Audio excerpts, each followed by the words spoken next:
The Tale of Timmy Tiptoes by BEATRIX POTTER.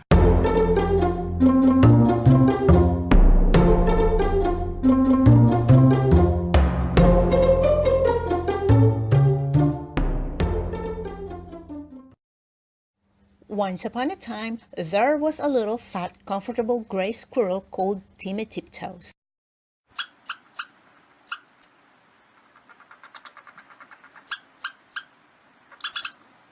He had a nest thatched with leaves in the top of a tall tree, and he had a little squirrel wife called Goody.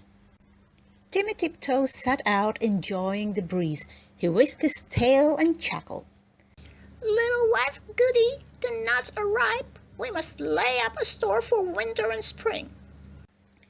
Goody Tiptoes was busy pushing moss under the thatch. "The nest is so snug, we shall be sound asleep all winter. Then we shall wake up all the thinner when there is nothing to eat in springtime," replied prudent Timothy. When Timmy and Goody Tiptoes came to the nut thicket, they found other squirrels were there already. Timmy took off his jacket and hung it on a twig. They worked away quietly by themselves. Every day they made several journeys and picked quantities of nuts. They carried them away in bags and stored them in several hollow stumps near the tree where they had built their nest. When the stumps were full, they began to empty the bags into a hole high up a tree that had belonged to a woodpecker. The nuts rattled down, down, down inside. "How shall you ever get them out again? It is like a money box," said Goody. "I shall be much thinner before springtime, my love," said Timmy Tiptoes, peeping into the hole. They did collect quantities because they did not lose them. Squirrels who bury their nuts in the ground lose more than half because they cannot remember the place. The most forgetful squirrel in the wood was called Silvertail.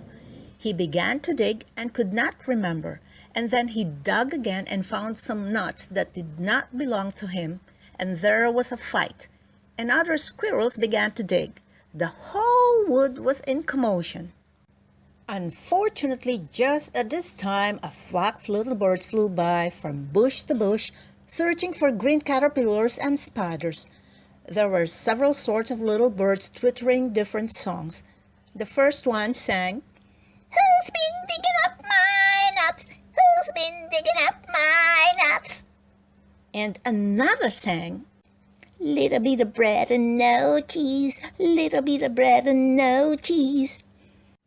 The squirrels followed and listened. The first little bird flew into the bush where Tim and Goody Tiptoes were quietly tying up their bags, and it sang, "Who's been digging up my nuts? Who's been digging up my nuts?"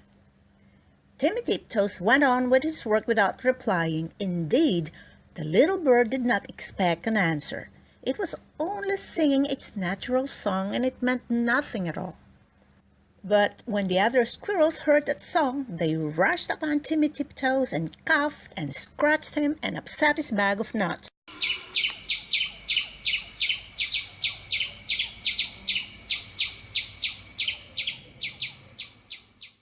The innocent little bird, which had caused all the mischief, flew away in a fright. Timmy rolled over and over and then turned tail and fled towards his nest, followed by a crowd of squirrels shouting, "Who's been digging up my nuts?" They caught him and dragged him up the very same tree where there was the little round hole, and they pushed him in.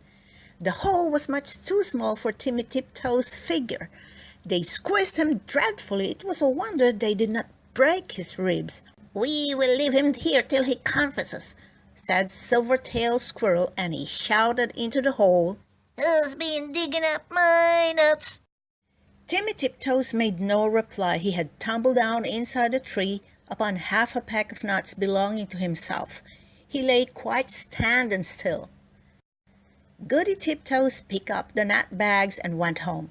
She made a cup of tea for Timmy, but he didn't come and didn't come. Goody Tiptoes passed a lonely and unhappy night. Next morning she ventured back to the nut bushes to look for him, but the other unkind squirrels drove her away. She wandered all over the wood calling, Timmy Tiptoes, Timmy Tiptoes, oh, where is Timmy Tiptoes? In the meantime, Timmy Tiptoes came to his senses. He found himself tucked up in a little moss bed, very much in the dark, feeling sore. It seemed to be underground. Timmy coughed and groaned because his ribs hurt him. There was a chirpy noise, and a small striped chipmunk appeared with a nightlight and hoped he felt better. It was most kind to Timmy Tiptoes. It lent him its nightcap, and the house was full of provisions. The chipmunk explained that it had rained nuts through the top of the tree. Besides, I found a few buried. It laughed and chuckled when it heard Timmy's story. While Timmy was confined to bed, it enticed him to eat quantities. But how shall I ever get out through that hole unless I thin myself? My wife will be anxious.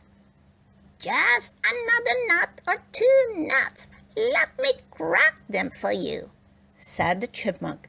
Timmy Tiptoes grew fatter and fatter. Now, Goody Tiptoes had set to work again by herself.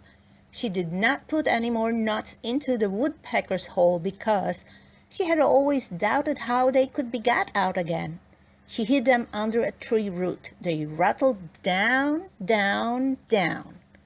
Once when Goody emptied an extra big bagful, there was a decided squeak. And next time Goody brought another bagful, a little striped chipmunk scrambled out in a hurry. It is getting perfectly full up downstairs. The sitting room is full and they are rolling along the passage. And my husband Chippy Hackey has run away and left me. What is the explanation of the showers of nuts? I am sure I beg your pardon. I did not know that anybody lived here, said Miss Goody Tiptoes. But where is Chippy Hackey? My husband Timmy Tiptoes has run away too. I know where Chippy is. A little bird told me, said Mrs. Chippy Hackey. She led the way to the woodpecker's tree and they listened at the hole. Down below there was a noise of nutcrackers, and a fat squirrel voice and a thin squirrel voice were singing together. My little old man and I fell out. How shall we bring this matter about? Bring it about as well as you can, and get you gone, you little old man. You could squeeze in through that little round hole, said Goody Tiptoes. Yes, I could, said the chipmunk. But my husband Chippy Hackey bites. Down below there was a noise of cracking nuts and nibbling, and then a fat squirrel voice and a thin squirrel voice sang, For the diddle-dum day, day diddle-durndy, day diddle-diddle-dum day. Then Goody peeped in at the hole and called down, Timmy Tiptoes, oh fie, Timmy Tiptoes. And Timmy replied, Is that you, Goody Tiptoes? Why, certainly. He came up and kissed Goody through the hole, but he was so fat that he could not get out. Chippy Hackey was not too fat, but he did not want to come. He stayed down below and chuckled. And so it went on for a fortnight, till a big wind blew off the top of the tree and opened up the hole and let in the rain. Then Timmy Tiptoes came out and went home with an umbrella. But Chippy Hackey continued to camp out for another week, although it was uncomfortable. At last a large bear came walking through the wood. Perhaps he also was looking for nuts. He seemed to be sniffing around. Chippy Hackey went home in a hurry. And when Chippy Hackey got home, he found he had caught a cold in his head and he was more uncomfortable still.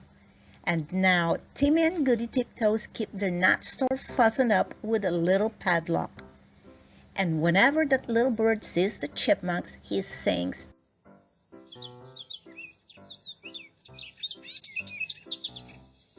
Who's been digging up my nuts? Who's been digging up my nuts? But nobody ever answers. The end.